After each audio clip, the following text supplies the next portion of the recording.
చాలా మంది ఇలా అనుకుంటుంటారు, మన దగ్గర ఇలాంటి టెక్నాలజీ లేదు అండ్ ఫ్యూచర్లో కూడా రాదు, దాంతో మనం ఆల్మోస్ట్ లైట్ స్పీడ్లో వెళ్ళి సిగ్నిఫికెంట్లీ టైం ట్రావెల్ చేయగలం. ఇక్కడ చింతించాల్సిన పని లేదు, ఎందుకంటే ఇక్కడ ఇంకో మెథడ్ ఉంది ఫ్యూచర్లో టైం ట్రావెల్ చేయడానికి.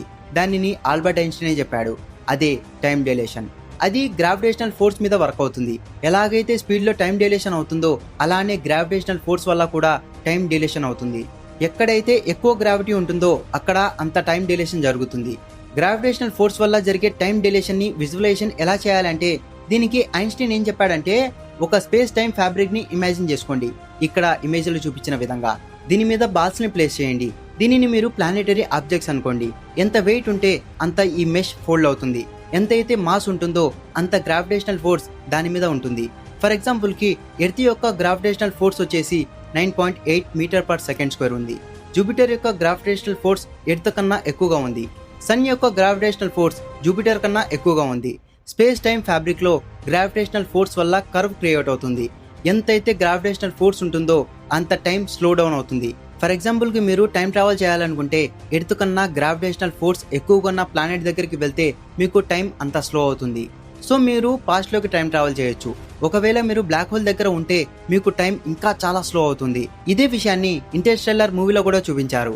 అందులో ఉన్న మెయిన్ క్యారెక్టర్ బ్లాక్ హోల్ దగ్గర ఉన్న ప్లానెట్ లో టైం స్పెండ్ చేస్తాడు. అతను అక్కడ గడిపే 1 గంట భూమి మీద 7 సంవత్సరాలు అవుతుంది. ఆ మూవీలో అంత టైం డైలేషన్ చూపించారు. బ్లాక్ హోల్ వల్ల ఇది సైంటిఫికల్లీ పాసిబుల్ అవుతుంది.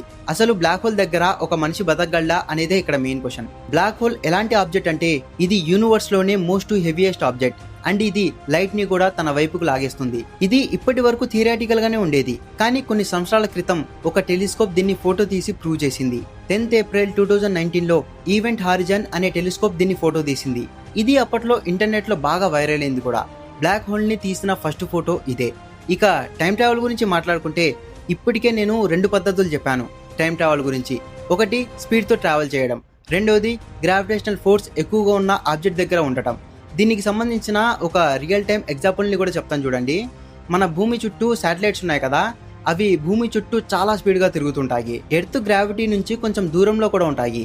అందుకే మనం ఈ టైం డిలేషన్ ని ఆ జీపీఎస్ శాటిలైట్స్ లో చూడొచ్చు. సైంటిస్టులు ఆ శాటిలైట్స్ కోసం ప్రతిసారి టైం ని క్యాలిక్యులేట్ చేస్తూ ఉంటారు. ఒకవేళ శాటిలైట్స్ లో ఉన్న టైం కరెక్ట్ చేయకపోతే భూమి మీద ఒక టైం చూపిస్తుంది అండ్ శాటిలైట్ లో ఇంకో టైం చూపిస్తుంది. జీపీఎస్ కమ్యూనికేషన్ లో ప్రాబ్లం అవుతుంది. ఇంట్రెస్టింగ్లీ ఇక్కడ ఇంకో మెథడ్ కూడా ఉంది ఫ్యూచర్ లో టైం ట్రావెల్ చేయడానికి, అదే క్రయో స్లీప్. దీన్ని కూడా మూవీస్ లో చూపించారు.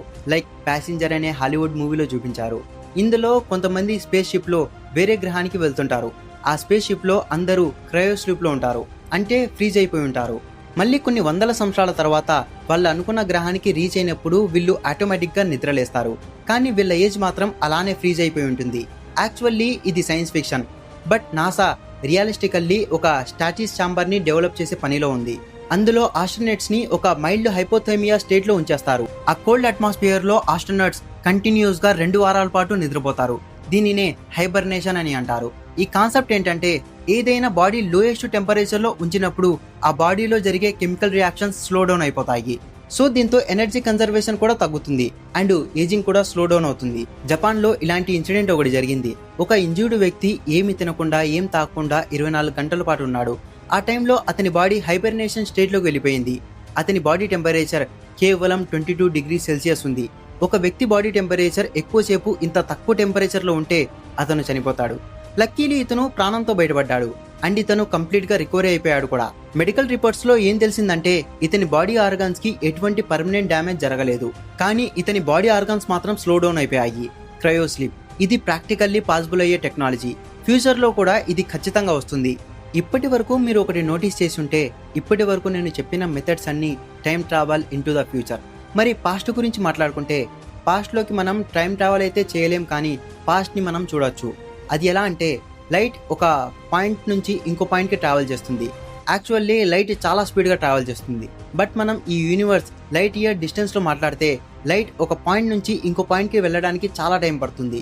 సో మనం కొన్ని లైట్ ఇయర్స్ దూరంలో ఉన్న గ్రహాలని కానీ ఆబ్జెక్ట్స్ ని కానీ చూస్తున్నామంటే మనం దాని పాస్ట్ ని చూస్తున్నామని అర్థం. ఫర్ ఎగ్జాంపుల్ కి సూర్యుడి నుంచి జనరేట్ అయిన లైట్ మన భూమికి చేరుకోవడానికి 8 నిమిషాల టైం పడుతుంది.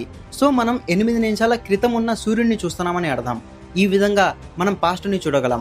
మరి మనం యాక్చువల్లీ పాస్ట్ లో టైం ట్రావెల్ చేయగలమా? 28 జూలై 2009లో వరల్డ్స్ ఫేమస్ సైంటిస్ట్ అయిన స్టీఫెన్ హాకింగ్ గారు యూనివర్సిటీ ఆఫ్ కేంబ్రిడ్జ్లో ఒక పార్టీ కండక్ట్ చేశారు. ఆ పార్టీకి ఎవరైనా రావచ్చు, కానీ ఒక్కరు కూడా ఆ పార్టీకి అటెండ్ కాలేదు. ఎందుకంటే ఈ పార్టీ కండక్ట్ చేసింది కేవలం టైం ట్రావెలర్స్ కోసం మాత్రమే. ఈ పార్టీకి ఎవరు అర్హులు అంటే ఎవరైతే ఫ్యూచర్ నుంచి పాస్ట్కి టైం ట్రావెల్ చేసి వచ్చుంటారో వాళ్ళందరూ రావచ్చు. ఈ సిల్లీ ఎక్స్పెరిమెంట్ ఏం ప్రూవ్ చేసిందంటే ఫ్యూచర్ నుంచి పాస్ట్కి టైం ట్రావెల్ చేయడం అనేది ఇంపాసిబుల్ అని. ఇది పాసిబుల్ అయి ఉంటే ఫ్యూచర్ నుంచి పాస్ట్కి వచ్చే వాళ్ళని ఇప్పుడు మనం చూసే ఉంటాం కదా. బట్ థియరిటికల్లీ మాట్లాడుకుంటే ఐన్స్టైన్ యొక్క థియరీ ఆఫ్ రిలేటివిటీ పాస్ట్లో టైం ట్రావెల్ చేయడానికి పాసిబుల్ అవుతుందని చెప్తుంది. ఐన్స్టైన్ ఏం చెప్పాడంటే ఈ స్పేస్ టైం మెష్లో ఎక్కువ గ్రావిటేషనల్ ఫోర్స్ అప్లై చేస్తే ఆ మెష్ బ్రేక్ డౌన్ అయిపోయి ఒక వామ్ హోల్ క్రియేట్ అవుతుంది. అండ్ ఆ వామ్ హోల్ ని యూజ్ చేసుకొని మనం పాస్ట్ లోకి కూడా టైం ట్రావెల్ చేయొచ్చు. బట్ ఇది చేయడానికి ఎక్స్ట్రీమ్లీ పవర్ఫుల్ గ్రావిటేషనల్ ఫోర్స్ కావాలి. మేబీ ఇది బ్లాక్ హోల్ లో పాసిబుల్ అవుతుంది. ఒక స్పిన్నింగ్ బ్లాక్ హోల్ క్రియేట్ చేసే గ్రావిటేషనల్ ఫోర్స్ వల్ల స్పేస్ టైం యొక్క కర్వ్ బెండ్ అవుతుంది. దీంతో ఒక closed time like curves create అవుతాయి. ఈ డయాగ్రామ్ ని చూస్తే మీకు క్లారిటీ వస్తుంది. నోబెల్ ప్రైజ్ వచ్చిన కీప్ థోర్నే ఏం చెప్పాడంటే చిన్న చిన్న బ్లాక్ హోల్స్ స్పేస్ లో కూడా క్రియేట్ అవుతూ ఉంటాయి అండ్ డిస్ట్రాయ్ కూడా అవుతూ ఉంటాయి. బట్ అవి చాలా చిన్నవి, ఆటమ్స్ కన్నా చాలా చిన్నగా ఉంటాయి. సో మనం అంత చిన్నగా ఉన్న బ్లాక్ హోల్స్ నుంచి ఒక పాయింట్ నుంచి ఇంకో పాయింట్ కి వెళ్ళలేం. ఒకవేళ అలానే వెళ్ళాలనుకుంటే ఆ బ్లాక్ హోల్ ని ఎక్స్పాండ్ చేయడానికి చాలా ఎనర్జీ కావాలి. అది కూడా నార్మల్ ఎనర్జీ కాదు, నెగటివ్ ఎనర్జీ. నెగటివ్ ఎనర్జీ ఒక రకమైన యాంటీ గ్రావిటేషనల్ ఎనర్జీ. ఇది స్పేస్ టైం ఫ్యాబ్రిక్ ని రిప్లికేట్ చేస్తుంది, లైక్ మ్యాగ్నెటిక్ రిప్లికేషన్ లాగా. అలాగే నెగటివ్ ఎనర్జీ కూడా వర్క్ అవుతుంది. సో ఈ నెగటివ్ ఎనర్జీతో మనం ఆ బ్లాక్ హోల్ ని ఓపెన్ చేసి ఇటు నుంచి అటు వెళ్ళగలం.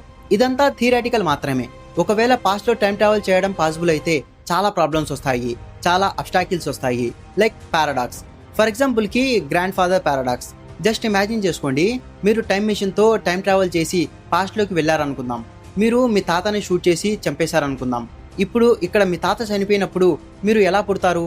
మరి ఇప్పుడు మీరు పుట్టలేనప్పుడు టైం ట్రావెల్ చేసి మీ తాతని ఎలా చంపేస్తారు?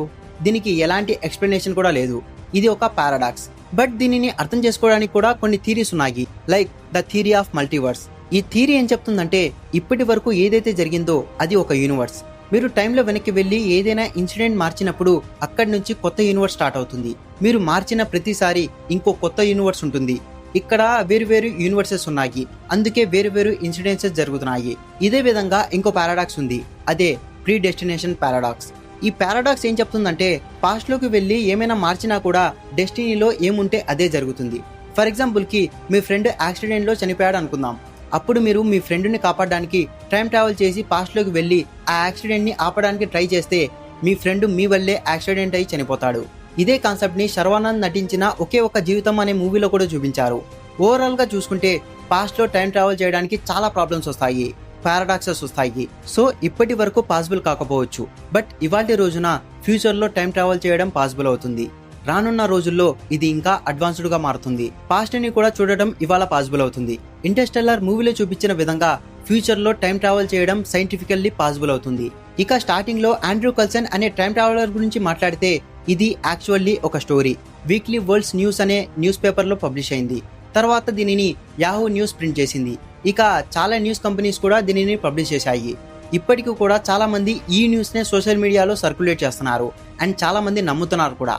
యాక్చువల్లీ ఇది ఒక ఫేక్ న్యూస్, బట్ ఇది అప్పట్లో బాగా వైరల్ అవడంతో ఇదే నిజమని చాలా మంది అనుకుంటున్నారు. హోప్ ఈ టైం ట్రావెల్ గురించి మీకు క్లారిటీ వచ్చింది అనుకుంటున్నాను. కన్ఫ్యూజింగ్ గా ఉంటే ఇంకోసారి చూడండి, ఖచ్చితంగా మీకు అర్థమవుతుంది. ఇంతవరకు ఈ వీడియో చూస్తున్నారంటే మీకు నా ఎక్స్ప్లెనేషన్ ఖచ్చితంగా నచ్చే ఉంటుంది, ఒక వాల్యూని పొందుతున్నారు. Thank you so much for that. And నా నుంచి వచ్చే ఇలాంటి ఇన్ఫర్మేటివ్ వీడియోస్ మిస్ అవ్వకుండా ఉండాలంటే ఇప్పుడే సబ్స్క్రైబ్ చేసుకొని బెల్ ఐకాన్ని ఆల్లో పెట్టుకోండి. Let's connect with I talks. This is Imtiaz signing off. Bye-bye.